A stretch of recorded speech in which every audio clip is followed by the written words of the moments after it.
महिलाओं के लिए इक्वेलिटी की बात करते हैं। देखो, न्यायिक सुधार में हम बात करते हैं। कोर्ट जो है ना, उनमें 62% कोर्ट में रिकॉर्ड रूम नहीं है, और महिलाओं की संख्या जो है सुप्रीम कोर्ट में 4.2% ही है, और हाई कोर्ट में 11.2%। सर्वोच्च न्यायालय में पहली बार न्यायमूर्ति फातिमा बीवी को सुप्रीम कोर्ट के अस्तित्व में आने के बाद 39 साल के बाद में 1989 में नियुक्त किया गया था। तब से लेकर अब तक 10 महिलाएं शीर्ष अदालत में जज रही हैं सिर्फ। देखो आप कितनी महिलाएं कहाँ तक की पहुँची हैं, बस इतनी सी महिलाएं पहुँची हैं, जबकि 50% पॉपुलेशन महिलाओं की है, और उनमें से अभी तक 10 ही बनी है, और 72% पुरुष है टोटल मिला के हम देखें तो, और 28% महिलाएं हैं। कितनी कम है। अब लोकसभा में हम बात कर लेते हैं। 17वीं लोकसभा में ना 2019 में जिसका हुआ था, उसमें 78 महिलाएं सदस्य थी सिर्फ, और लगभग 15% ही है ये, जो 49% जनसंख्या का प्रतिनिधित्व करती है। मैं बता रही थी ना 50% ही है महिलाएं, तो उनमें से 15% ही हमारी लोकसभा में जो है वो महिलाएं हैं। 279 आर्टिकल के तहत जीएसटी परिषद है, ठीक है। और दिसंबर 2022 तक आप डेटा देख लो, भारत की सभी अदालतों में 5 करोड़ मामले लंबित हैं, 5 करोड़ मामले लंबित हैं, और 85% of them in district court. मतलब 85% जो वो डिस्ट्रिक्ट कोर्ट में है। सुप्रीम कोर्ट और हाई कोर्ट तो फिर भी देख लेते हैं, लेकिन डिस्ट्रिक्ट कोर्ट में 80% मामले हैं इनमें से, 5 करोड़ में से।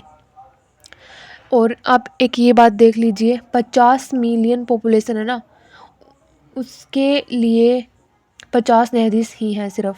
मतलब 50 न्यायाधीश है ना, वो 50 न्यायाधीश जो हैं वो 1 मिलियन लोगों का प्रतिनिधित्व करते हैं। 0.09% of GDP is invest on judicial construction. 0.09। अब देख लो कितनी ज़्यादा पॉपुलेशन है बस, और जीडीपी का बस इतना % हिस्सा ही इसके लिए यूज़ किया जा रहा है। अब देख लो, अब न्याय ही जनता को नहीं मिलेगा ना, तो कहाँ लोकतंत्र बचेगा, कहाँ क्या बचेगा, ठीक है ना। तो ये कितना इंपॉर्टेंट आप देख लीजिए।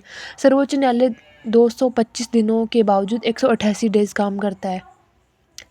उसको करना चाहिए 225 दिन, और वो 188 दिन ही वर्क कर रहा है।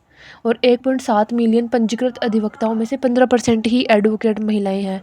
देख लो ये भी कितनी कम है। 6000 ट्रायल कोर्ट रूम में 22% महिलाओं के लिए वॉशरूम की सुविधाएं नहीं है। बस 6000 ट्रायल कोर्ट रूम है ना, उनमें से सिर्फ 22% में ही महिलाओं के लिए वॉशरूम है, बाकी में है ही नहीं है। न्यायिक देरी से भारत में 1.5% जीडीपी का वार्षिक नुकसान होता है। देख लो आप।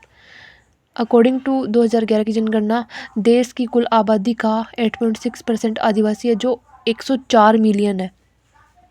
104 मिलियन जनजाति है भारत में। पूरी जनजाति की 8.6% है। 40.5% गरीबी रेखा से नीचे है। 40.5% जो है वो गरीबी रेखा से नीचे है।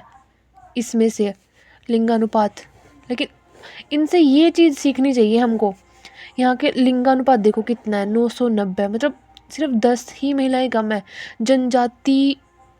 जनजातीय जो है ना, उनसे सीखो आप इक्वलिटी। मतलब महिलाएं भी इनकी जनसंख्या के बराबर है, इनमें कोई वो नहीं है। अब आप बोलेंगे कि टेक्नोलॉजी का रीजन है, वहाँ उनके पास टेक्नोलॉजी नहीं पहुँची है। ये बात नहीं है, ये सच्ची में रिस्पेक्ट करते हैं। हमने देखा भी होगा ना, कई जो जनजातियाँ उनमें महिला प्रधान जनजातियाँ रही हैं, उनको अपने वर चुनने का अधिकार भी दिया जाता है, ठीक है। तो करते हैं यार ये रिस्पेक्ट। अब देख लो, इसमें से 8.6% पॉपुलेशन इंडिया की जनजातियाँ हैं, जो 104 मिलियन है, और इसमें से 40.5% गरीबी रेखा के नीचे है।